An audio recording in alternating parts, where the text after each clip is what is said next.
विहारस्थान सैले जो प्रभाव धर्मदेशना में खबर आज विश्वास करने आरंभ सुधार देश के आरंभ से गरमान के पिता गौरवी उन्हां से पीड़ित आज विधान देशना भी काम चारित्र आरंभ करते केरला में धर्मदेशना पे खबर आराधना से की कविताएं के लगा कार्य करते हैं तो दिना साधना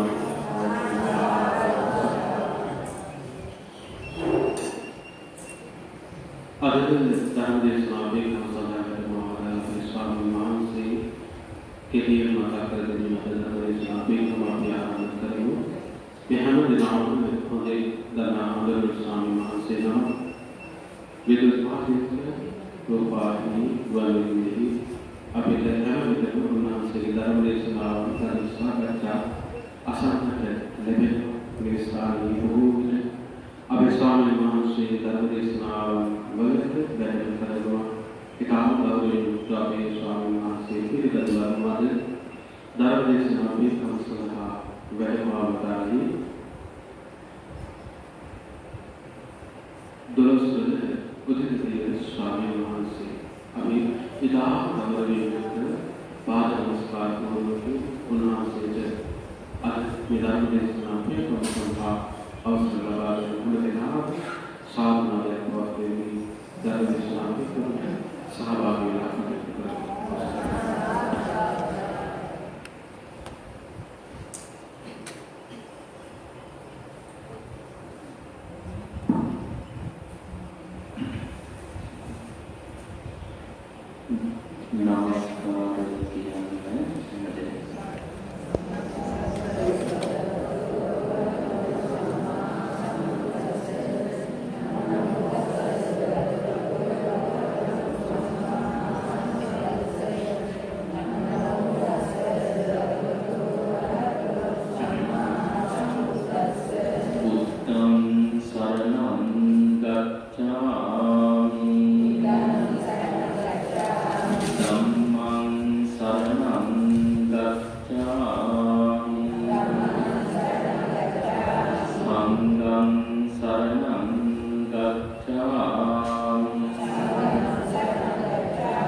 අප්පමාදේන සම්පාදී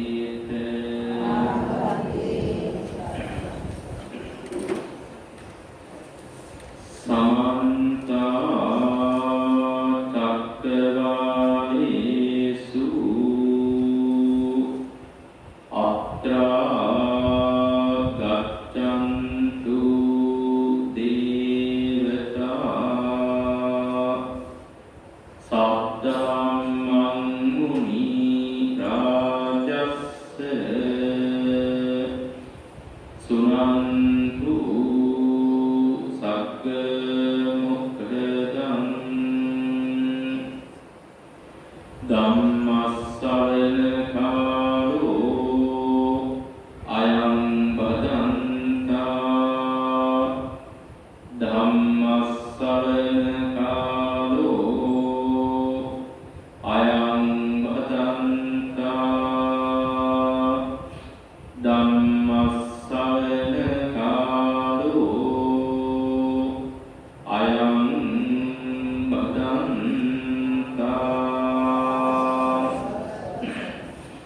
නමෝ තස්ස භගවතෝ අරහතෝ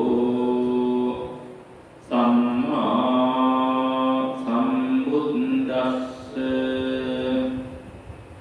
නමෝ තස්ස භගවතෝ අරහතෝ සම්මා සම්බුද්දස්ස නමෝ තස්ස භගවතෝ අරහතෝ සම්මා සම්බුද්දස්ස තත්ත පතමං දුක්ඛං අරිය සත්‍යං ජාතිපි දුක්ඛා ජරාපි දුක්ඛා මරණම්පි දුක්ඛං සෝක පරිදේව දුක්ඛ දෝමනස්සු පායාසාපි දුක්ඛා අප්පියේහි සම්පයෝගෝ දුක්ඛෝ පියේහි විප්පයෝගෝ දුක්ඛෝ යම් පිච්ඡං න ලබති අම්පි දුක්ඛං සංකිට්ඨේන පංචුපාදා නක්ඛන්දා දුක්ඛාති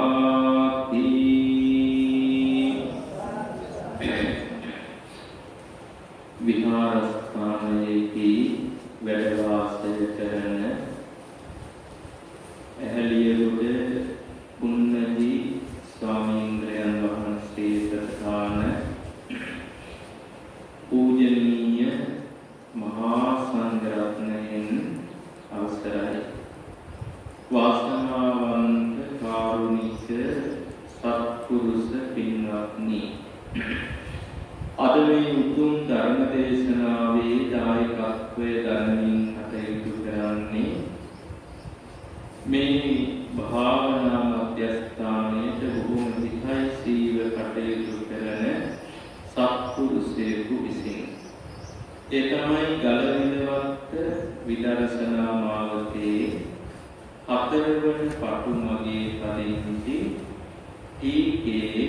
ධර්මදාස මහත්මයාණන් ඒ වගේම දූ දරුවෝ පිරිස. ඉතින් ටී.කේ.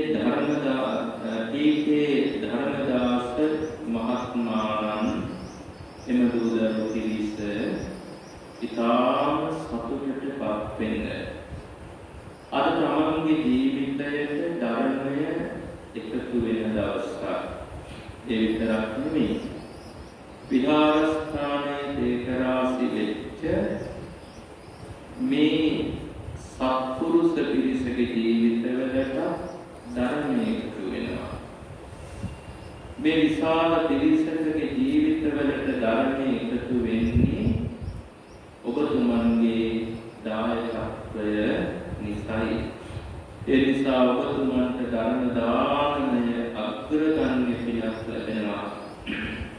ඒ වගේම ආරාධනාව සිදු කරන්නට යෙදුන ඒ ගරු සභාපතිතුමන් ඇතුළු දායක සභාවේ සෑම දෙනාටම මහා පින් සැලසෙනවා. ඉතින් සෑම දෙනාම ධර්ම දානමය කුසල බලයෙන් නිදුක් වෙත්වා, නිරෝග වෙත්වා, සුවපත් වෙත්වා, දීර්ඝායුෂ ලබත්වා කියලා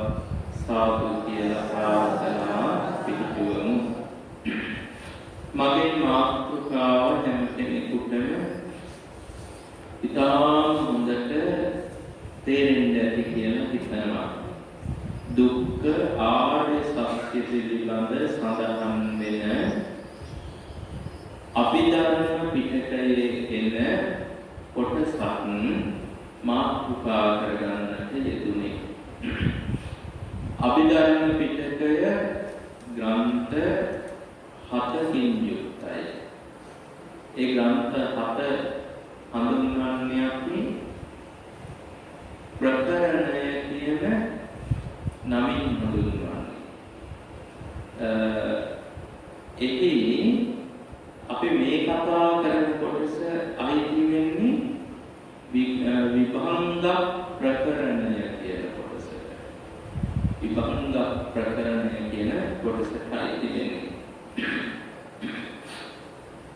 අභිධර්මය කියන්නේ මොකක්ද කියලා තාම සරලව කිව්වොත් එහෙම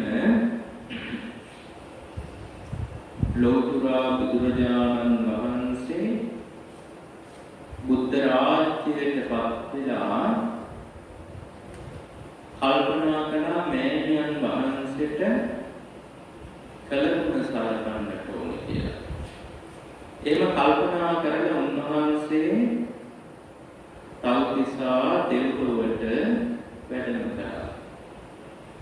තව්තිසා දෙව්ලොවට වැඩම කළා මාතෘ දිව්‍ය රාජයා ප්‍රධාන සදෙව්ලෝක වාසී දෙවිවරුන්ට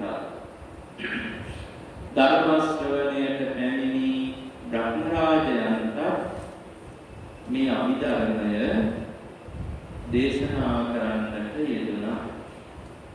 ඉතින් උන්වහන්සේ සෑම දවසකම දාන වේලාවට වැඩම කරනවා. උන්වහන්සේ වැඩම කරනවා දාන වේලාවට සංකස්ස කියන ප්‍රදේශයට වැඩම කරනවා. ඒ වගේම සාරිපුත්ත මහරහතන් වහන්සේ පින්දපාතේ කරගෙන ඇවිල්ලා බුදුරජාණන් වහන්සේට එක්කම දාන පින්දපාතේ කරගෙන ඇවිල්ලා බුදුරජාණන් වහන්සේගේ පාත්‍රය උන්වහන්සේට පිළිගන්නවා. ඒ පාත්‍රය පිළිඅරගෙන තථාගතයන් වහන්සේ දෙව්ලොවදී දේශනා කළ අභිධර්මයේ මාතෘකා ටික මුළු දේශනාවම නෙමෙයි. දේශනාවට මුල් කරගත්ත මාතෘකා ටික විතරක් සාරිපුත්ත ස්වාමීන් වහන්සේට දේශනා කරනවා. ඉතින් බුදුරජාණන් වහන්සේ අභිධර්මයේ දේශනා කරන්න දෙව්ලොවට වැඩම කරන්නට පෙර ඔබ කවුරුත් මහලා තියෙනවනේ සවැත් නුවර ගන්ධබ්බ වෘක්ෂ මූලයේදී යමා මහ පෙරහැර රජගහ නුවර සවැත් නුවර ගන්ධබ්බ වෘක්ෂ මූලයේදී යමා මහ පෙරහැර පාන්නට යෙදුණා. ඉතින් එදා පැවිදි වෙච්ච 500ක් ශිෂ්‍ය පිරිස හිටියා. ඒ ගැන පැහැදිලා. ඒ ශිෂ්‍ය පිරිස පැවිදි වුණේ සාරිපුත්ත ස්වාමීන් වහන්සේගේ ශිෂ්‍යයෝ විදිහට. ඉතින් අර සාරිපුත්ත ස්වාමීන් වහන්සේ තමන්ගේ 500ක් ශිෂ්‍ය පිරිසට අර මාතෘකා ටික විස්තර කරමින් උගන්වනවා. අභිධර්මයේ උගන්වනවා. ඒ උගන්වන්න උන්වහන්සේ පාඩම් මාලාවක් හැදුවා. වක්කර අනුපිළිවෙලක් තියෙන ඕනේ උගන්වන්න මාතෘකා ටික. අන්නේ හදපෝ පාඩම් මාලාවට තමයි සප්ත ප්‍රකරණය කියලා කියන්නේ. ප්‍රකරණය කියලා සප්ත ප්‍රකරණය කියුවම මෙතන ග්‍රන්ථ 7ක් තියෙනවා. ඉතින් මේ පාඩම් මාලාව තමයි දැනට අභිධර්මයේ හැටියට පවතින්නේ. එහෙනම් ඒක විභංග ප්‍රකරණය. අනිත් හැම ප්‍රකරණයක් ගැනම මම විස්තර කරලා දෙන්නේ නැහැ. විභංග ප්‍රකරණය කියලා කියන්නේ විභංග කියන වචනේ තේරුම දන්නවනේ. මොකක්ද තේරුම? බෙදා දැක්වීම. කියන්නේ යම් කිසි මාතෘකාවක් කරගෙන ඒ මාතෘකාව කොටස් වලට බෙදලා විස්තර කිරීමට කියනවා විභංග කියන බුද්ධ ශාසනය තුළ. ඉතින් මේ විභංග ප්‍රකරණය කියන ග්‍රන්ථයේ ධර්මයේ සඳහන් වෙන මාතෘකා 18ක් බෙදලා විස්තර කරලා දේශනා කරලා තියෙනවා. මාතෘකා 18ක් දේශනා කරලා තියෙනවා විභංග ප්‍රකරණ කියන ග්‍රන්ථයේ. ඉතින් මේ මාතෘකා 18 අතරින් හතරවෙනි මාතෘකාව තමයි සත්‍ය විභංග.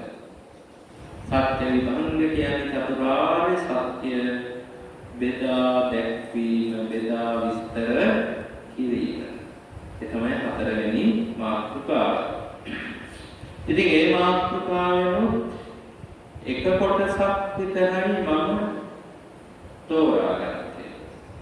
ඒ කොටස සම්පූර්ණයෙන්ම නෙමෙයි. ඒ කොටසෙත් යම් කිසි ටිකක් විතරයි අද අපි පැහැදිලි කරලා දෙන්නේ.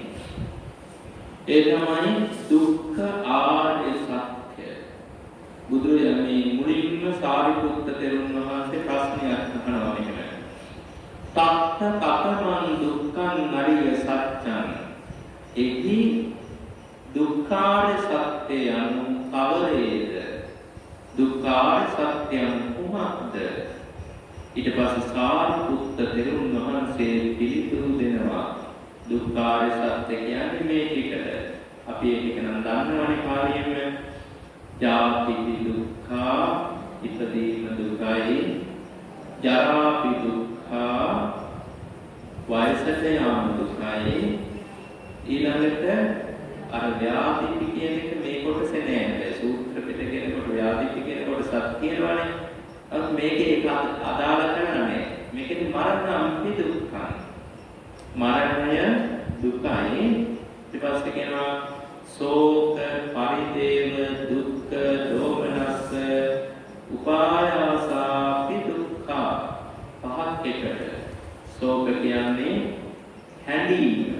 අඬනවා කියන එකට තමයි ශෝක කියන්නේ.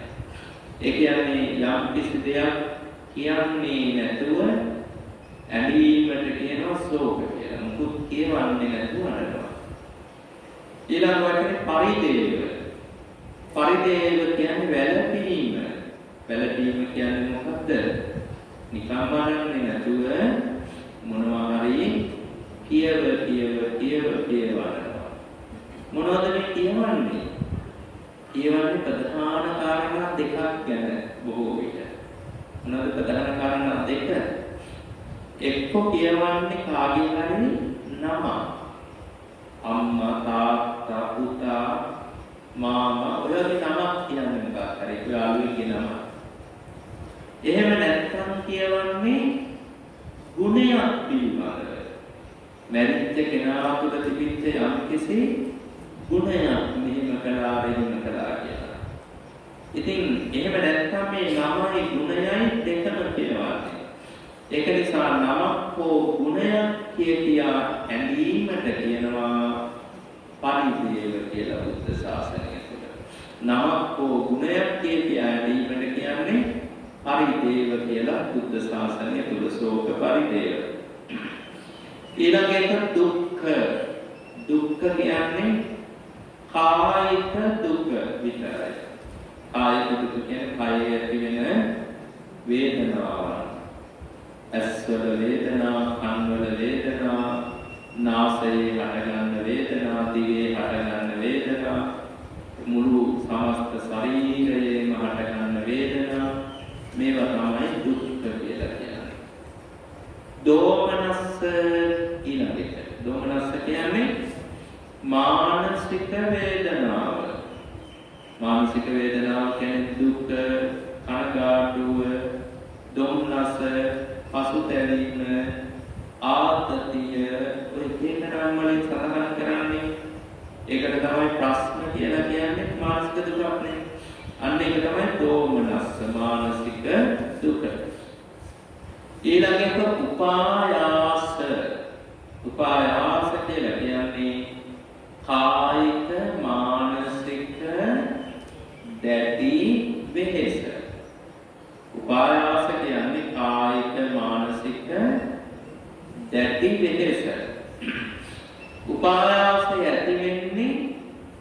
එක්ක හැඬීමකින් පස්සේ අන්න ඉවරලා මොකක්ද ලැබෙන්නේ? ආයතන මරණය වගේ ඇත්තටම නේද? රෝග ඇදුවොත් නම් කට්ටි ගියාට පස්සේ හිනානේ. ඇත්තටම ඇදුවොත් එහෙම මුළු ඇඟම පන්නේ වගේ. මනසට මොකක් වුණාද කියලා Tamanne හිතා ගන්න බෑ වගේ. අමුතු දෙයක් දැනෙනවා මානසික. අන්න ඒකට තමයි උපායාස. ඔය ශෝක පරිදේව දුක්ඛ දෝමනස්ස වලින් පස්සේන්නේ උපායාස කියන කොටස. ඉතින් එන උපායාස මේ පහත් දුකයි.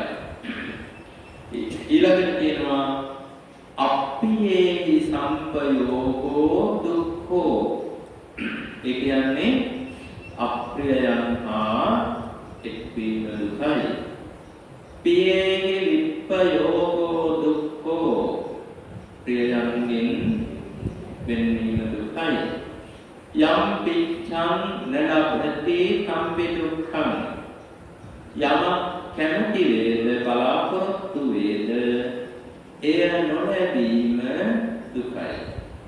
සංකිට්ඨේන පංච උපාදානස්කන්ධා දුක්ඛා. කෙටියෙන්ම කිව්වොත් පංච උපාදානස්කන්ධය දුකයි. මේ තමයි මාතෘකාව. ඉතින් විභංග කියලානේ මේ ධර්මයේ කියන්නේ. විභංගයේ කරන්නේ මේව බෙදනවා කොටස් වලට. ඊළඟට විස්තර කරනවා බෙදලා දුක්ඛාරය සත්‍ය. මුලින්ම කිව්වා ජාති දුක්ඛා ඉපදීම දුකයි. මේක දැන් විස්තර කරනවා මොකක්ද ඉපදීමේ දුක කියලා ඒක කොටස් වලට බෙදලා විස්තර කරනවා. මෙන්න මෙහිමයි විස්තර කරන්නේ. ඒ සත්වයන් සිටිනවා. ඒ සත්වයන් කියන ගවයන්, එළුවන්, බැටළුවන්, කූඹින්, මිනිසුන්, දෙවියන් ඔය වගේ සත්වයන් සිටිනවා. ඒ සත්ව කොටස් තියෙනවා. කොටස් කියන්නේ ගවයන් කයිති කොටස, ඒ වගේම ඌරන්ගේ සත්ව කොටස ඒ පරපුරක් තියෙනවනේ. අනිත් සත්ව කොටස් තියෙනවා. ඔන්න ඔය සත්වයන්ගේ ඒ සත්ව කොටස් වල යම් කිසි මේක කියන යම් කිසි ಜಾති කියලා කියන්නේ අපරිපූර්ණ ඉපදීමක් වෙනවා. අපරිපූර්ණ ඉපදීමක් කියලා කියන්නේ දැන් බලන්න අපි ඉපදිලා තියෙන පරිපූර්ණ ශරීරයක් ඇතුවද නැහැ. අපි පරිපූර්ණ ශරීරයක් ඇතුව ඉපදිලා නෙමෙයි. මේක ටික කාලයක් මව් කුස තුල ටික හැදිච්ච එකක්. ඒකක් පරිපූර්ණ වෙන්නේ ඉපදුනාටත් පස්සේ සමහර දත් එක වෙන්නේ. සමහර පරිපූර්ණ ඉපදුනාටත් පස්සේ. අන්න එහෙම අපරිපූර්ණ ලෙස ඉපදීමට තමයි කියන්නේ ජාති කියන වචනය. ජාති කියන වචනේ අදහස් කරන්නේ අපරිපූර්ණ ලෙස ඉපදීම කියන එකයි. විශේෂයෙන් මව් කුසේ ඉපදීම, ඊළඟට විතර තුල ඉපදීම, මේ දෙක තමයි ජාති කියලා කියන්නේ. මව් කුසේ ඉපදීමට ශාසනික වචනයක් තියෙනවා ජලාබුජ කියලා. ජලාබුජ. විතර වලින් ඉපදීමට කියනවා අන්දජ උපත කියලා. මේ දෙක තමයි ජාති කියන්නේ. ඊළඟට කියන සංජාති. සංජාති ඉපදීම විස්තර කරන දෙවෙනි වචනය. සංජාති කියලා කියන්නේ පරිපූර්ණව ඉපදීම. පරිපූර්ණව කියලා කියන්නේ අංග සම්පූර්ණ ශරීරයක් ඇතුව ඉපදීම. අංග සම්පූර්ණ ශරීරයක්. අපි අංග සම්පූර්ණ ශරීරයක් ඇති වෙන්න අවුරුදු 12ක්වත් යනවනේ නෝනා. අංග සම්පූර්ණ මනුස්සයෙකුට අවශ්‍ය අංග සම්පූර්ණ ශරීරයක් බවට පත් වෙන්න. එහෙම නැතුව අංග සම්පූර්ණ ශරීරයක් නැතුව හරියට අවුරුදු 16ක විතර වයස ඇතුව ඉපදීමට තමයි කියන්නේ සංජාති කියලා. සංජාති. ඒකෙන් අදහස් කරන්නේ ඕපපාතික උපත. ඕපපාතික උපත කියන්නේ ඔය දෙවිවරු එහෙම පහළ වෙනවා. අපි කියන්නේ කොහොම පහළ වෙනවා කියලාද? අපි කියන්නේ කොහොම පහළ වෙනවා කියලාද කියන්නේ දෙවියන්ට? ඉබේ පහළ වෙනවා කියලා කියන්නේ. හැබැයි ඉබේ පහළ වෙන්නේ පහළ වෙන්නේ කර්මානුරූපව. යාළගේ කර්මයට අනුව පහළ වෙන්නේ. අංග සම්පූර්ණ ශරීරයක් දැතුව. හරියට 16 වයස් වගේ වෙන විදිහට තමයි පහළ වීම සිද්ධ වෙන්නේ. ඒකට කියනවා අපි ඕපපාතික උපත. ඉතින් ඕපපාතික උපම කලාතුරකින් මිනිස්සුත් ඉපදෙනවා කියලා දේශනාවේ සඳහන් වෙලා තියෙනවා. කලාතුරකින් බුද්ධ කාලේ ඉපදිච්ච කෙනෙක් ගැන සඳහන් වෙනවා. ඔබ කවුරුද දන්න? අම්බපාලි ඉපදලා තියෙන ඕපපාතික. සමහර තිරිසන්ගත සතුන් ඕපපාතික ඉපදෙනවා. සමහර තිරිසන්ගත සතුන් ඕපපාතික ඉපදෙනවා. නිරයේ සත්වයන් ඕපපාතිකයි. ප්‍රේතයන් බොහෝ දෙනෙක් ඕපපාතිකයි. බ්‍රහ්ම ලෝකවල සත්වයෝ ඕපපාතිකයි. දෙවිවරු ඕපපාතිකයි. ඒ ඕපපාතික උපතට කියන අපි සංජාති කියලා හඳුන්වනවා. ඊළඟට ඔක්කාන්ති. ඔක්කාන්ති කියලා කියන්නේ බැස ගැනීම කියන එකයි. ඔක්කාන්ති කියලා කියනවා බැස ගැනීම. මේ බැස ගැනීම කියලා හඳුන්වන්නේ උපත් දෙකකට. අණ්ඩජ උපතයි ජලාබුජ උපතයි. අණ්ඩජ කියන්නේ බිත්තරයක් තුල ඉපදීම. ජලාබුජ කියලා කියන්නේ මව් කුසක් තුල ඉපදීම. ඒක හඳුන්වනවා බැස ගැනීම කියලා. ඇයි බැස ගැනීම කියලා හඳුන්වන්නේ එකට? බිත්තරයක් තුල හෝ මව් කුසක් තුල ඉපදෙන්න විශේෂ හේතු තුනක් අවශ්‍යයි. පළවෙනි හේතුව තමයි මෑණියන් වහන්සේ ඍතු වීම. ඍතු වීම කියන්නේ මොකක්ද කියලා දන්නවනේ? දරුවෙක් ලබන්න සුදුසු දින වකවානු වල පසු වෙනවා. මෑණියන් වහන්සේගේ ගර්භාෂය තුල තියෙන අපද්‍රව්‍ය ඉවත් වෙලා ගිහිල්ලා දරුවෙක් උපදින්න සුදුසු විදියට ගර්භාෂය පාරිශුද්ධත්වයට පිරිසිදු බවට පත් වෙලා පවතින්නට ඕනේ. මේකට තමයි කියන්නේ මාව ඍතු වීම කියලා. ඊළඟට දරුවෙක් ඉපදෙන්න නම් මව්පියන්ගේ එක්වීම සිදු විය යුතුයි. ආදරණීය මෑණියන් වහන්සේගේ පියාණන් වහන්සේගේ අමුසැමියන් ලෙස කායිකව එකතු වීම සිදු විය යුතුයි. අන්නේ අවස්ථාවේදී තමයි විඥාණය දැසගන්නේ. විඥාණයක් දැසගන්නවා කියලා කිව්වට ඒක කතා කරන ව්‍යවහාරය විතරයි. එහෙම කිව්වහම සමහර කෙනෙකුට හිතෙන්නේ සමහර විශ්වයේ විඥාන සැරිසරමින් තියෙනවා වෙන්න පුළුවන්. ඒ සැරිසරමින් තියෙන විඥානයක් මෞකසට එනවා වෙන්න පුළුවන්. මේක එන්න පුළුවන් නේ. බැස ගැනීම කියලා කිව්වහම නමුත් එහෙම අර්ථයක් නැහැ. මැරෙනවා සමගම ඊළඟ චිත්තක්ෂණේ ඉපදීම සිද්ධ වෙනවා. චිත්තක්ෂණයක් කියන්නේ තත්පරෙන් කෝටියෙන් පංගුවක් වගේ පුංචි කාලයක්. මැරිලා තත්පරෙන් කෝටියෙන් පංගුවක් වගේ පුංචි කාලයක් තුළ ඉපදිනා උදරයි. අපේ සමහර අය උදාහරණ සමහරට දවස් 3ක් යනවා ඉපදෙන්න. තව සමහර අය උදාහරණේ දවස් 7ක් යනවා. හත් දවසේ බණ කියලා පිළිගුණාට පස්සේ තමයි යන්නේ. එතකන් ඉපදෙන්නේ නැතුව ඒ මැරිච්ච ප්‍රදේශයේ ඉන්නවා. එහෙම නැත්නම් සමහර අය උදාහරණ 3 මාසයක් යනවා ඉපදෙන්න. 3 මාසේ බණ කියලා ඉවරුනහම තමයි ඉපදෙන්නේ වගේ. ඔයගේ එක අදහස් තියෙනවා. නමුත් මැරිච්ච කෙනා මැරිලා අප්පරෙන් කෝටියෙන් පණුවක් යන්නටත් පෙර උපතක් ලබා ගන්නවා. අපි කෙනෙක් මැරෙනවා දැක්කොත් එහෙම මෙයා මැරිලා කියන්නේ ඉස්සෙල්ලා එයා ඉපදිලා ඉවරයි. අපිට මෙයා මැරුණා කියනවත් ඒ මැරුණා කියන තනි වචන කියනවත් කාලයක් නැහැ. ඒ තනි වචන කියනවත් ඉස්සෙල්ලා එයා ඉපදීමටපත් වෙලා ඉවරයි.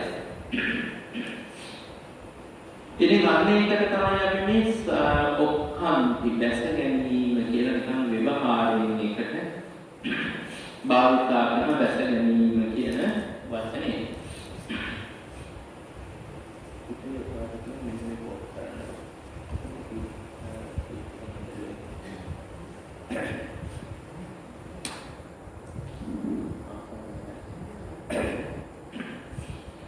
ඔක්කාන්ති කියලා කියනවා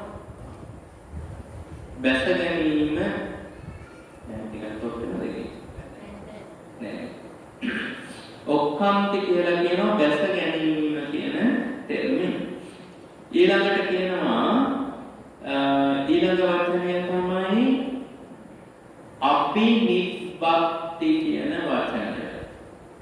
අපිනිබ්බක්ති උපත විස්තර කරන වචනය. අපිනිබ්බක්ති කියන්නේ විශේෂයෙන් උපදී. වචන තේරුම විශේෂයෙන් උපදී. විශේෂයෙන් උපදී කියලා කියන්නේ සංසේධජ ඕපපාතික කියන උපත් දෙක. ඉස්සෙල් උපත් දෙක ගැන අපි කියන අණ්ඩජ ජලාභුජ එදිකට කිව්වා. තව උපත් දෙකක් තියෙනවා සංසේධජ කියලා කියන්නේ එක පරිසරයක ඉපදීම. ඔය මැස්සන් මදුරුවන් වැනි සතුන් තෙත පරිසරයේ ඉපදෙන්නේ. පිටර වලින් තමයි ඉපදෙන්නේ. ඒවල දුටි පිටරනේ. ඒවා හඳුන්වන්නේ තෙත පරිසරයේ ඉපදීම කියලා ධර්මයේ නිසා. කුණු වෙන ආහාරවල ඉපදෙන සතුන් තෙත පරිසරයේ ඉපදීම කියලා හඳුන්වන්නේ. කුණු වලවල් වල කුණු කාණු වල ඉපදෙන සතුන් කුණු වෙන කොළවල ඒවා ඉපදෙන සතුන් අපි හඳුන්වන්නේ තෙත පරිසරයේ උපදින සත්වයන් සංසේදජ කියලා හඳුන්වනවා. ධර්මයේ කියලා කියන බොහෝම කලාතුරකින් මනුස්සය සංසේදජව ඉපදෙනවා කියලා. බොහෝම කලාතුරකින් තෙත පරිසරයක ඉපදෙනවලු මිනිස්සු කියලා ධර්මයේ දක්වලා කියනවා. ආනි කියන ඒකච්චේ මනුස්සා කියලා. සමහර මනුස්සයෝද තෙත පරිසරයේ උපදී. ඔය බුදුරජාණන් වහන්සේගේ කාලේ එක තාපස කෙනෙක් ඉඳලා තියෙනවා. ඒ තාපසතුමාට ඒ තාපස ආශ්‍රමය ළඟ තියෙනවා කුංචි පොකුණක්. ඉතින් මේ තාපසතුමා මේ පොකුණට තමයි මූණ සෝදන්න, අත්පා සෝදන්න, නාන්න, පැන් යන්නේ. ඉතින් මේ නෙළුම් තියනවා මේ පොකුණේ. මේ නෙළුම් එක මලක් තියෙනවා, ඒ මල පිපෙන්නේ නැහැ. තාපසතුමා බැලුවා දින ගන්න. දැන් දින ගාන හරියටම සම්පූර්ණයි නෙළුම් කැකුලට ඇරගෙන. දින ගාන අනුවණක් දැන් මේ නෙළුම් කැකුල පිපෙන්න ඕනේ. පිපෙන්නේ නැත්තේ මොකද කියලා දිනක් පහුවලා ඒ පිපෙන්නේ නැත්තේ කියලා දවසක් මේ තාපසතුමා මේ නෙළුම් කැකුල කඩලා ගත්තා. ඒක දම්මින් කඩලා ගන්නකොටම විකසිත වුණා නෙළුම් කැකුල පිපුණා. ඒක ඇතුලේ පුංචි දරුවෙක් ඉඳලා තියෙන රත්නාකාර. කුඩා දරුවෙක් නෙළුම් කැකුලක් ඇතුලේ කිව්වහම හිතා ගන්න පුළුවන් කොච්චර පුංචි බබෙක් වෙන්නේ නැද්ද කියලා. ඉතින් මේ පුංචි දරුවව එක්කගෙන ඇවිල්ලා තාපසතුමා මේ දරුවව කොහොම හරි පෝෂණය කරගත්තා. පෝෂණය කරලා අන්තිමට ලොකු වුණාට පස්සේ ත්‍රිවේදනේ ඉගෙනුවා. ත්‍රිවේද උගන්වලා කොසල් රජතුමාට එන්න කියලා ප්‍රකාශ කළා. මහ රජතුමනි මේ මුළු ත්‍රිවේදයම ඉගෙනගත්ත මහා පඬිවරයෙක්. මෙතුමා මහා උගතෙක්. ඒක නිසා මෙතුමාට ඔබතුමාට අයිති ගමක් දෙන්න කිව්වා තෑගි විදිහට. රජතුමා ගමක් දුන්න මේ බ්‍රාහ්මණේ පඬිවරයාට තෑග්ගක් විදිහට අර දරුවට. ඊට පස්සේ එයා ගුරුවරයෙක් බවට පත් කළා. නිරන්තරයෙන් මේ පඬිවරයා ළඟ 500ක් ශිෂ්‍යයන් ඉගෙන ගන්නවා. එතුමාට කියන්නේ පොක්කර සාති පඬිතුමා කියලා බ්‍රාහ්මණතුමා. පොක්කර සාති කියන්නේ පොකුණක ඉපදිච්ච නිසා නම සාති. පොකුණක ඉපදිච්ච නිසා කියනවා පොක්කර සාති කියලා. අවුරුදු 120 බුදුරජාණන් වහන්සේ හමු වෙලා තියෙනවා. අවුරුදු 120 බුදුරජාණන් වහන්සේ හමු වෙලා බණ අහලා රහත් ඵලයට පත් වෙලා තියෙන පොක්කර සාති කියන බ්‍රාහ්මණතුමා. ඔය වගේ බොහොම කලාතුරකින් කෙනෙක් මිනිස්සුත් තෙත පරිසරයේ ඉපදෙනවා කියලා දේශනාවේ සඳහන් වෙනවා. ඊළඟට කියනවා ඒ තමයි සංසේදජ තෙත පරිසරය.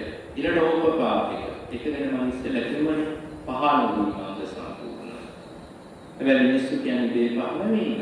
ඉබේ 15 වීම කියන එක වැරදි. කර්මානුරූපව අංග සම්පූර්ණ ශරීරයක් ඇතුව 15 වීමයි ඕපපාතික. මේ සංසේදජ ඕපපාතික කියන උපත් දෙකට කියනවා අභිනිප්පත්ති කියන වචනය. මීට පෙරත් ඒකට වචනයක් කිව්වා සංජාති කියලා. විශේෂයෙන් හට ගැනීම කියලා කිව්වා. දැන් තවත් වචනයක් ඒකට අභිනිප්පත්ති කියන වචනේ භාවිතා කරනවා. ඊළඟට කියනවා ඉපදීම කියන්නේ කුමක්ද කියලා පරමාර්ථ වශයෙන් කිව්වොත් ගැඹුරින් කිව්වොත් එහෙම ඉපදීම කියන්නේ khණ්ඩානං පාතු භාවෝ. khණ්ඩානං පාතු භාවෝ කියලා කියන්නේ ස්කන්ධයන්ගේ පහළ වීම. ඉපදීම කියන එක මේ ඒක වචන කියන්නේ නැතුව කිව්වොත් පරමාර්ථ වශයෙන් ඉපදෙනවා කියන්නේ ස්කන්ධ පහළ වීම. රූප වේදනා සංඥා සංඛාර විඥාන මේ පහේ පහළ වීමට තමයි ඉපදීම කියලා කියන්නේ. මේ දැන් අපි මව් කුසේ ඉපදෙනවා කියන්නේ ඒක. ඉස්සෙල්ලා මව් කුසතර විඥානයක් පිළිසිඳ ගන්නවා. ඒ විඥානෙත් එක්කම කර්ණ රූපය හට ගන්නවා. විඥානයේ එක්කම පෙර පසු නොවේ. පෙර පසු නොවේ කියන එකට අපි කියන්නේ සහජාත කියලා. සහජාත කියන්නේ එකතැන ඉපදෙනවා කලලය. ඒ කලලය ඉපදෙන්නේ කොහොමද?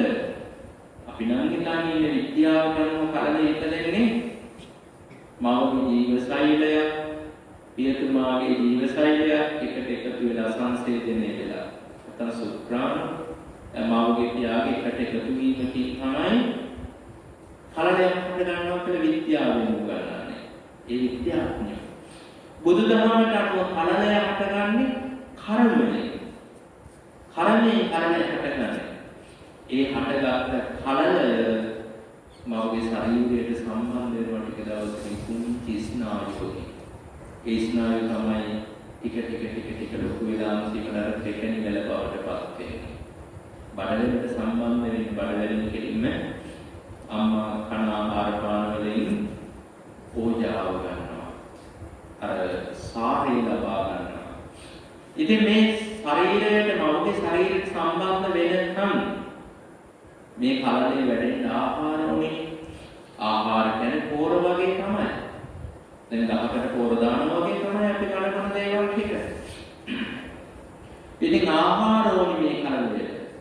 මවගේ ශරීරයට සම්බන්ධ වෙනකන් ඇසටත් නොපෙනෙන තරම් ඉතා කුඩා වූ මේ කලලය ආහාර බවට පත් කරගන්නේ ජීව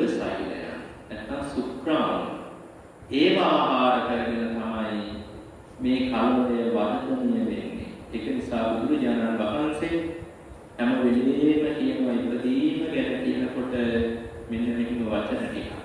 ඒ තමයි උන්වහන්සේ කියනවා මව්පියන්ගේ අසුචියේ හැතුනේ කියලා. ඉස්සෙල්ලම හැදලා තියෙන මව්පියන්ගේ අසුචි වල. අසුචි වල කියන්නේ ජීවසෛල නැත්නම් සුප්‍රාණ.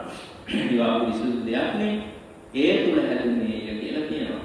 ඊට මාගේ ශරීර සම්බන්ධ වුණාට පස්සේ ශරීරයෙන් ඕජාව ගන්නවා. අන්න බලන්නේ ඉපදෙනකොට විඥානයත් එක්කම කාය රූපය හට ගන්නවා. එහෙනම් වේ විඥානයක් තියෙනවා කලදයක් තියෙනවා. ඒ වගේ විඥානයත් එක්කම හට ගන්නවා වේදනා සංඥා සංකාර කියන ස්කන්ධ තුන. එහෙනම් පංච උපාදානස්කන්ධයෙන් එක්වරකට ගන්නවා ඉපදෙනකොට.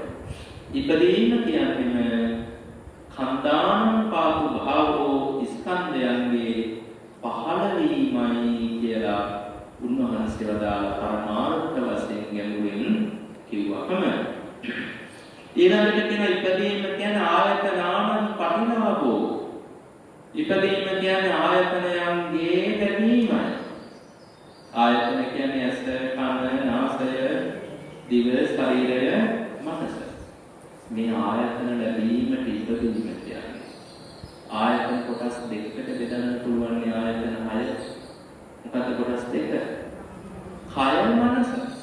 දැන් ඇහැ කියන්නේ කයමනේ. කන කියන්නේ කයම කොටසක්නේ. නාසය එක ශරීර කොටසක්. දිව එක ශරීර කොටසක්. ඔය හතර අරමුණම අනිත් කොටසට කය කියලා කියනවා. නමුත් ඒක කයෙම කොටස්නේ. හරි ඉපදෙනකොට ඇහැ, කන, නාසය, දිව ඔක්කොම හැදෙන්නේ නැහැ ඒකවල. නමුත් කය හැදෙනවනේ කර්ම රූපේ විදිහට. මනස විදිහට විඥානය තියෙනවා, වේදනා සංඥා සංකාර විඥාන තියෙනවනේ. අන්න එහෙනම් ඉපදීම කියන්නේ ආයතන ලැබීම. එහෙනම් ආයතන පරිපූර්ණයි. පරිපූර්ණයි කියන්නේ ආයතන 6ම නෑ. මුලින්ම ඒ වගේම කය තියෙනවනම් ඇස කන නාසය දිව කයට සම්බන්ධ හන්දා ආයතන පරිපූර්ණයි කියලාම ගත යුතුයි. එහෙනම් ආයතන හට ගැනීමට තමයි ඉපදීම කියන්නේ කියලා බුදුජානක වහන්සේ මේ සාරිපුත්‍ර තෙරුන් වහන්සේ දේශනා කරනවා. අයං මුච්චති ජාති. මේ තමයි ඉපදීම. ඊළඟට ආයත ප්‍රශ්නයක් අහනවා. තත්ත පතමා ජරා. එහි ජරාව යනු කුමක්ද? ජරාව කියන්නේ වයසට යාම යනු කුමක්ද? ඒ සත්වයන්ගේ සත්ව කොටස් වල ජරා. ජරා කියන්නේ යම් දිරීමක් වේද? දිරීම කියන්නේ වයසට යාම. ජීරණතා දිරණ බවක් වේද?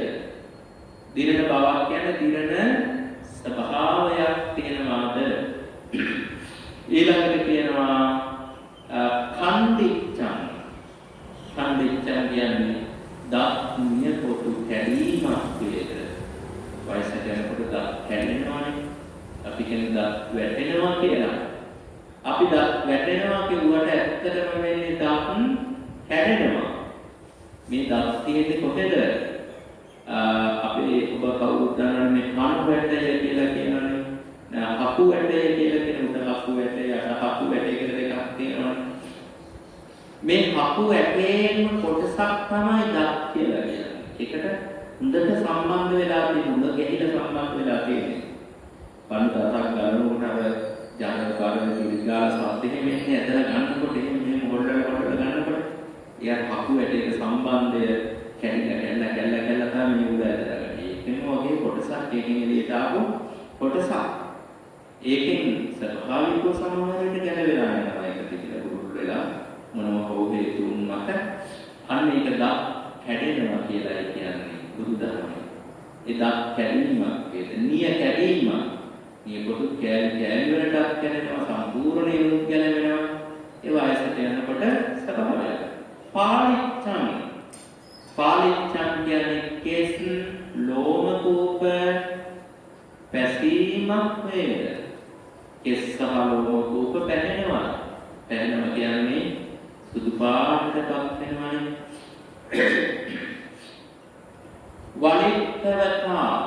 වලිත්තවතා කියන්නේ හැම රැලි වැඩිමක් තිබේද? ඒකට තමයි වයසට යනවා කියන්නේ.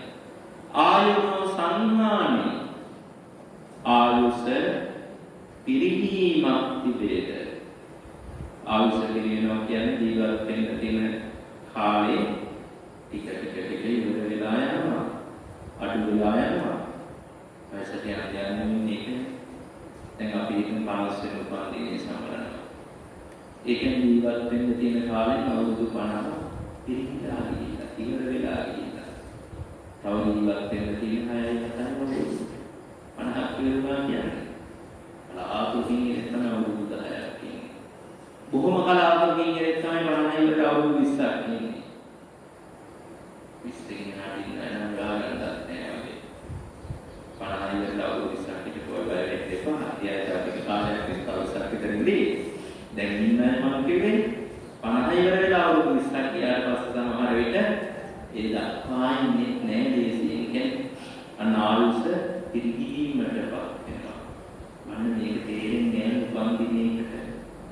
උපන්දිනේට සුද්ධන්ත ධර්මයක් තිබෙන්නේ නෑනේ. ඉතින් සුද්ධ මොකද කරන්නේ? කේක් ගෙඩියක් දෙනවා. පිටිපන්දන් උඩ ගහනවා මේකේ. ඒ ටික වක්තු කරලා නිමනවා. ආලෝකයේ තරලයට දිනන්න විශේෂ දවසක මෙයාලා දල්වන ආලෝකයෙන් නිවලා දානවා. නිවලා දාන්නේ කොහොමද ඉඳපේ? මොකද ඊට පස්සේ මේ විහාරේ කරන්නේ කොහොමද ඊට පස්සේ? අවුරුදු වෙන වැඩ කරන්නේ ආයෙත් මනුස්ස ලෝකේ කල්ප ගානකට ඉපදෙන්නේ නැති වැඩ කරන්නේ. මත්පැන් ලැබුණා, යාළුවන්ට වුණ දෙනවා, පාටි කියලා සුද්ධාවෙන දිනවා. ඒ සුද්ධාන්ත ධර්මයක් නැති හන්දා. අපේ ඇත්තෝ සුද්ධාන්ත වඳිනවා දෙරුවන්ටත් වඩා ගරු කරනවා. ඉතින් අපි ඔවුන්ගේ ඇතුමට කැමති. ඔවුන්ගේ චාරිත්‍ර වලට කැමති. ඔවුන් කරන දේවල් වලට කැමති. ඒ විදිහට කන්ද බොන්න, ඒ විදිහට ගෙවල් හදන්න, ඒ විදිහට ඇඳ හදාගන්න හැම එකටම හොඳ කට්ටකවා අපි කැමති සුද්ධාන්ගේ විදිහට ඉන්න. ඒ තමයි අපේ තියෙන මොකද්ද? බෙදීන මානසිකත්වය. බෙදීන මානසිකත්වය කියන අපේ පෞරුෂය කියන එක නැත්තටම නැති වෙලා ගිහිල්ලා. අපි දන්නේ නැති ගමකට ගිහිල්ලා බය නැතුව විඳින්නත් බැහැ අපිට. කොච්චර බයෙන් යන්නේ කියලා දන්නේ නැති නගරයකට ගියා. සුද්ධියක් ආවොත් බලන්න කිසිම බයක් සැකක් නැහැ. තමන්ගේ ගෙදර වටේ යනවා වගේ මේ රටටම රට වටේ ඉඳින්න යන්නේ. බයක් සැකක් මොකක්වත් නැහැ. ඒ තමයි අපේ මානවත් භවයේ තියෙන. අපි මානවත් භව නැති වෙලා ගිහිල්ලා අපි අර සුද්ධන්ට යටත් වැසිය බවට පත් වෙලා ගරු කරන බවට පත් වෙලා උන්ගේ භාෂාවටද උන්ගේ ඇඳුමටද උන්ගේ සපත්තුවද රේව කරන අඥාන අය බවට පත් වෙලා තියෙනවා අපි. ඒක ඇත්තටම හරියම ආඩුවක්. අපේ ජාතිය විනාශ වෙන තත්ත්වයක් වෙනවා. අපේ ආගම විනාශ වෙන, අපේ චාරිත්‍ර වාරිත්‍ර විනාශ වෙන, අපේ මුළු සංස්කෘතියම විනාශ වෙන ඒක හේතුවක් බවට පත් වෙනවා. මේ අතන විච්ච ජාති ඉන්නවා. ඇමරිකාවෙන් ගිහින් ඇමරිකාවට ගහලා කන්දක් එකම රටනේ ඉංගලන්තය ඇමරිකාව එළවලුත් එකම රටනේ යුද්ධ කරන පරාජයටපත් වුණා ඇමරිකාව වියට්නාමයට. ඒ වගේම ඉන්දුනීසියාව බයනේ සුද්ධාන්ත කැමති නෑ. ඒ චාරිත්‍ර වාරිත්‍ර නෑ. අන්න එහෙම අභිමානවත් ජාතීන් ඉපැරණි ජාතීන් රටවල් දෙකේ ජීවත් වෙනවා. අනිත් රටවල් ගත්තම නම් විනාශයටම පත් වෙලා ගිහිල්ලා ඇතුළු අනිත් බොහෝ රටවල් ගත්තම ඉතින් කෙසේ නමුත් ඉපදෙනවා කියන්නේ උපන්දිනේ කියන්නේ ආශිර්වාද වෙලා. එදාට ඉන්නක මනුස්ස ජීවිතයක් ලැබුණා කියලා හිතන සතුටු වුණාට කමක් නෑ. සසර දිනකට බුද්ධ ශාසනයක් ලැබුණා කියලා හිතන සතුටු වුණාට කමක් නෑ. ධර්මයේ මුණ ගැහුණා කියලා හිතන සතුටු වුණාට කමක් නෑ. හැබැයි උදාහරණ කරන් ඕනේ අනුගානේ ආය උපදින ජීවිතයේ මනුස්ස ලෝකෙවත් ඉපදෙන්න හේතු වෙන්න පුළුවන් පින්කමක් කරන්න ඕනේ. ලක්ෂ ගණන් දහස් ගණන් ඊළඟ කරන්න නෙමෙයි. අදුම කෝටි පූජාවක්වත් කියන්න, බණක්වත් කියවන්න, දානයක්වත් දෙන්න එකහම්බුරු වෙනකොටවත් එච්චරවත් දැනෙන්නේ හොඳට උයලා ගෙදර ඕම සද්ධාවෙන් ගෞරවයෙන් බුද්ධ පූජාවක් තියාගන්න. උපන්දින දවසේ බුදුන් වහන්සේලා තුන් සූත්‍රයක් කියන්න, බුදු ගුණ ටිකවත් සත්‍යයනා කරන්න, චෛත්‍යයක් ළඟට ගිහිල්ලා චෛත්‍ය මඩුවක් කාමදීන්න, බෝමලුවකට ගිහිල්ලා කනකොර ටික ගාලා, පහන් ටික හොදලා, මල් ආසන ටික හොදලා, මල් වට්ට ටික හොදලා පිරිසිදු කරලා තියන්න බොහොම සත්‍යයෙන් අන්න මේ වගේ දෙයක් කරන්න වත් පුරුදු වෙන්නට ඕනේ. ඉතින් කෙසේ නමුත් වයස ආයුෂ පිරිහීමට කියනවා ජරා කියලා. ඊළඟට ඉන්ද්‍රියාණං පරිපාකෝ, ඉන්ද්‍රියන්ගේ මේරීමට කියනවා ජරා. මුළු ශරීරයේම තියෙන සෑම ඉන්ද්‍රියක අස්ථි, ස්නායු, හන්දි, ඒ වගේම මාංශ පේශි, කේශ කලාප, ලෝම කලාප, දත්, නියපොතු හැම දෙයක්ම මෙරීමටපත් කරලා යනවා. මේක තමයි ඉන්ද්‍රියන්ගේ මෙරීම. මේකට අයම් දුක්ඛ ජරා. මේ තමයි ජරාව කියලා සාරිපුත්ත තෙරුන් වහන්සේ විස්තර කරලා දෙනවා. ඉතින් එතෙන් සිට අපි පසු දවසකදී විස්තර කරන්නේ ඊට පස්සේ අපි ඉතුරු ටික පස්සේ දවසක විස්තර කරලා දෙන්නට බලාපොරොත්තු වෙනවා. අපි මේ පිළිබඳව පස්සට කල්පනාන්නට අපිට සිද්ධ වෙනවා. මොකද මේකේ තව ගොඩක් තියෙන නිසා විස්තර. තව ගොඩක් කියලා කියන්නේ මේ සත්‍ය විභංග කියන එක සත්‍ය විභංග කියන විස්තරේ පටන් ගන්නේ 182 පිටුවේ. ඒ චතුරාර්ය සත්‍ය විස්තරය අවසන් වෙන්නේ 218 පිටුවෙන් තමයි ඉවර වෙන්නේ. ඉතින් අද අපි පිටු භාගයක් විතර කොටසක් තමයි ඔබට මේ ප්‍රකාශ කරන්නට යෙදුනේ. වෙලාව අවසන් වෙන බැවින්. ඉතින් ඊ타ත්ම සත්‍තාවෙන් ගෞරවයෙන් මෙලෙස රැස් කරගත් සීලුතින් විරෝධ විරූපාක්ෂ වෛශ්‍රවණ දතරාස්ත සක්‍ර දේවේන්ද්‍ර මතු බුදු වෙන මහ බෝසතාණන් වහන්සේ ඇතුළු සදෙව් ලෝක වාසී දෙවියන් විසින් අනුමෝදන් වනු ලබත්වා ආර්ය සුමන සමන් දිව්‍ය රාජයාණන් වහන්සේ ශාසන පහරධාරී ශ්‍රීමත් විෂ්ණු දෙවියන්, කලාත්කාර විභීෂණ දෙවියන්, රෝහණට අධිපති කතරගම දෙවියන්, වන්හත්පත්තුවට අධිපති ශ්‍රීමත් අයනායක දෙවියන්, ඒ වගේම අලුත් නුවර දැරිමුණ්ඩ දෙවියන්, සරස්වති මෑණියන්, පත්තිනි මෑණියන්, ගම්බාර දෙවියන්, ඒ වගේම තවදුරටත් අපගේ ඉෂ්ඨකාමී හිතකාමී දෙවි දේවතාවෝද මේ පින්බිමට අධිපති දෙවිවරුද ලංකාවාසී ලෝකවාසී දෙවිවරුද මේ පින් අනුමෝදන් වෙත්වා. දෙවියන්ගේ දිව්‍ය සැප සම්පත් යසයිසුරු වර්ධනීය වේවා. දෙවියන්ගේ අසීමිත ආශිර්වාදයේ රැකවරණය ආරක්ෂාව පින්වත් ඔබ අප හැම දෙනාගේම ජීවිතවලට ඒ වගේම පූජනීය දසදෙන් මහනිකායේ මහා නායක ධූරය ඔබවන අතිගෞරවාස්පද ගුරුවත් පිටිනන්ද නායක ස්වාමීන්ද්‍රයන් වහන්සේ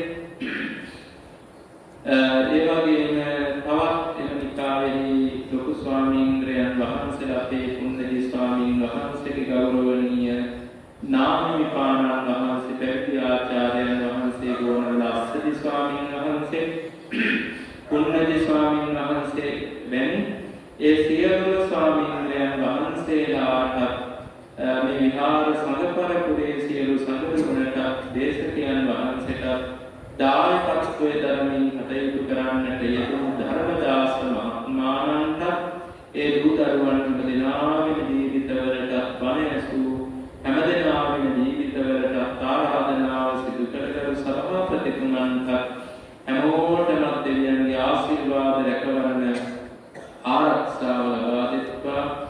දේවානුකම්පාවෙන් අහිත වැඩ අනාගත දුරු කරත්වා. හිත වැඩ යහපත දියුණු අභිවෘද්ධිය සලසා දෙත්වා. දෙවියෝ ලෝකෝත්තර අජරාම රාමානියලින් සැනසීම ලබත්වා. ඒ වගේම අද දායකත්වයේ දරමින් කටයුතු කරන්නට යෙදුන ගලවිලවත්ත විදර්ශනා මාවත 4 වන කටුමග ටී.කේ. ධර්මදාස මහත්මයාණන් මෙම දූ දරුවන් බලාපොරොත්තු වෙනවා. වසරකට පෙර අභාව ප්‍රාප්ත වූ කේ.ඩී. නන්දාවතී ආදරණීය ස්වාමිදියණියට ආදරණීය මෑණියන් වහන්සේට පුණ්‍යානුමෝදනා කිරීමට එතුමියට ඒකාන්ත කොට මේ මහා පින්පෙත්තක්පත් වේවා. ඒ වගේම විපස්සනා භාවනා මධ්‍යස්ථානාධිපතිව වැඩවිසූ අපවත් වී වදාළ අතිගෞරවනීය රත්මලානේ සුජාත නායක මාහිමිපාණන් වහන්සේ උන්වහන්සේටත් මේ මහා පින්පෙත්තක්පත් වේවා. ඒ පවුලේ මිය පරලොව ගිය ඒකන ධර්මදාස පවුලේ මිය පරලොව ගිය සියලු ඥාති මිත්‍රාදීන්ට මේ පින්පෙත්තක්පත් වේවා. ඒ හැම දිනාගේම පරලෝක ජීවිත වාසනාවන්ත වේවා. සැප බහුල වේවා. සසර සුවපත් වේවා. සසර දුකින් අත් මිදේවා. ලෝකෝත්තර අජරාම රමා මහ නිවනින් සැනසීම ලබත්වා කියලා සාදු කියා ප්‍රාර්ථනා කරමු. අවසාන වශයෙන් ගලවිලවත්ත විදර්ශනා මාවත 4 වන පටුමග ලිපිනයේදී ටී.කේ. ධර්මදාස මහත්මයාණන්ට එම දූ දරුවන්ට සහභාගී වූ සැමට විහාරස්ථ සංගරුවනට අපට හැම දිනාටම මේ පින් අත්වේවා. සියලු දෙනාම නිදුක් වෙත්වා, නිරෝග වෙත්වා, සුවපත් වෙත්වා. සතවර්ෂාධික කාලයක් දීර්ඝායුෂ ලබත්වා. ආයුෂයෙන් ශරීර වර්ණයෙන් නිරෝගී සැපයෙන් කායික බලයෙන් ප්‍රඥාවෙන් වැඩෙත්වා. ගුණයෙන් නුවණින් යසයිසුරින් සැප සම්පතින් ධන ධාන්‍යයෙන් වැඩෙත්වා. අපල උපද්‍රව සතුරු කරදර මාරක බාධක නාග්‍රහ දෝෂස්වහ කටවහ දෝෂ පුරාණ කර්ම විපාක අනවින කොට විනේරාස්තක නින්දා පහස තර්ජන ගදජන මාරක බාධක මේ සියල්ල ඉදුදු ගණ දුරක්ෂයෙන් විහත විද්වංසනීය වේවා. තවන පියවරක් පාසා ගන්න හෙළන හුස්ම රැල්ලක් පාසා කරන ක්‍රියාවක් පාසා ගෙවෙන මොහොතක් පාසා මගේ උතුම් බුද්ධ රත්නය, මගේ උතුම් ධර්ම රත්නය, මගේ උතුම් මාර්ය මහා සංඝ රත්නය ඔබට ආරක්ෂා කරත්වා. සියලු දෙනාගේම සියලු යහපත් සිතුම් පැතුම් දහම් පැතුම් සඵල වේවා. පරලෝක ජීවිතයේදී නරකාදී සතර අපායෝත්පත්ති දුක්ඛයකටපත් නොවේවා. සුගතිගාමී වාසනාවන්ත සර්ව බහුල සත්පුරුෂ ජීවිත පෙරක් ලැබේවා. හැම දිනාටම මේ පින් ඉක්මන් ජීවිතයේ කාමා නිවනින් සැනසීමට හේතු වාසනා වේවා. මාස්සාමය කියන්නේ ආකාසත්තාච බුම්මත්තා දේවානාගා මහිද්దికා පුඤ්ඤන්තං අනුමෝදිත්වා චිරං රක්ඛන්තු ලෝක සාසනං චිරං රක්ඛන්තු දේශනං චිරං රක්ඛන්තු මං පරන්ති ඉදම්මේ ඥාතිනං හෝතු සුඛිතා වന്തു ඥාතයෝ ඉදම්මේ ඥාතිනං හෝතු සුඛිතා වന്തു ඥාතයෝ ඉදම්මේ ඥාතිනං හෝතු සුඛිතා වന്തു ඥාතයෝ. අභිවාදන සීලිස්ස නිච්ඡං වද්ධා ප්‍රචායිනෝ චත්තාරෝ ධම්මා වර්ධන්ති ආයුවන්නෝ සුඛං බලං ආයුරාෝග්‍ය සම්පatti සග්ග සම්පatti